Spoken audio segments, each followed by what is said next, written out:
আসসালামু আলাইকুম ভিউয়ার্স, আজকে আপনাদের সাথে শেয়ার করতে যাচ্ছি কিভাবে মজা করে তেলাপিয়া ভুনা করা যায় সেই রেসিপি। চলুন তাহলে দেখে নিই এর প্রস্তুত প্রণালী। এখানে আমি নিয়ে নিয়েছি 4 টুকরো মাছ। মাছগুলো আমি ভেজে রান্না করব, তাই এখানে দিয়ে দিচ্ছি হাফ চা চামচ লবণ, হাফ চা চামচ হলুদ গুঁড়ো ও হাফ চা চামচ মরিচ গুঁড়ো। এখন সবগুলো উপকরণ আমি খুব সুন্দর করে মিশিয়ে নেব। সব কিছু ভালোভাবে মাছের সাথে মাখিয়ে নেওয়া শেষ। এখন আমি মাছটা ভাজার জন্য চুলায় তেল দিয়ে দিলাম এবং তেলের মধ্যে মাছটা ছেড়ে দিলাম। সময় নিয়ে মাছগুলোকে উল্টে পাল্টে সুন্দরভাবে ভেজে নেব। এক পাশ হয়ে গেলে আমি আরেক পাশ উল্টে মাছগুলোকে ভেজে নিয়েছি। এখন তেল থেকে আমি মাছগুলোকে তুলে নিচ্ছি। সবগুলো মাছ এভাবে আমি ভেজে তুলে নিলাম। দেখুন মাছগুলো কি সুন্দরভাবে ভাজা হয়ে গেছে।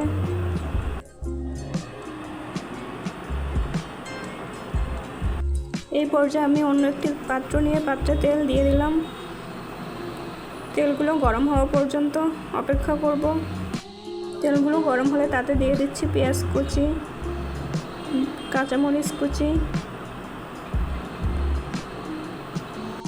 পেঁয়াজটা কিছুটা নরম হয়ে যাওয়া পর্যন্ত ভাজতে হবে। তেলের সাথে আমি পেঁয়াজ মরিচগুলোকে খুব ভালোভাবে ভেজে নিয়ে দিয়ে দিলাম রসুন বাটা। এখানে আমি 1 চা চামচ পরিমাণ রসুন বাটা ব্যবহার করছি। সামান্য পেঁয়াজ বাটা দিয়ে দিছি। সব কিছুক্ষণ নেড়ে চেড়ে নিলাম।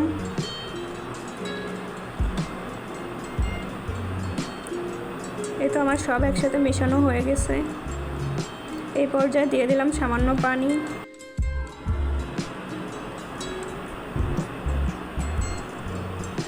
পানিটা গরম হলে তাতে দিয়ে দিলাম হলুদ গুঁড়ো, 1 চা চামচ মরিচ গুঁড়ো। সব কিছু ভালোভাবে মিশিয়ে নিচ্ছি।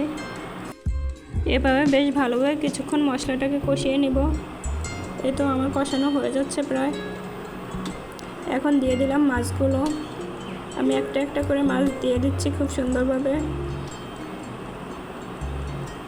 সবগুলো মাছ দিয়ে দেওয়ার পরে আমি ঢাকনা দিয়ে কিছুক্ষণ ঢেকে রাখবো। এটাকে ঢেকে কিছুক্ষণ রান্না করতে হবে, প্রায় 10 মিনিট রান্না করব আমি। এই যে আমার পানিটা অনেকটা কমে আসছে, ঝোলগুলো কমে গেছে। আমার মাছ রান্নাটা প্রায় রেডি হয়ে গেছে। ব্যাস হয়ে গেল আমার সুস্বাদু তেলাপিয়া মাছ রান্না করা। এই রেসিপি ফলো করে আপনারা যে কোনো ধরনের মাছ রান্না করতে পারবেন।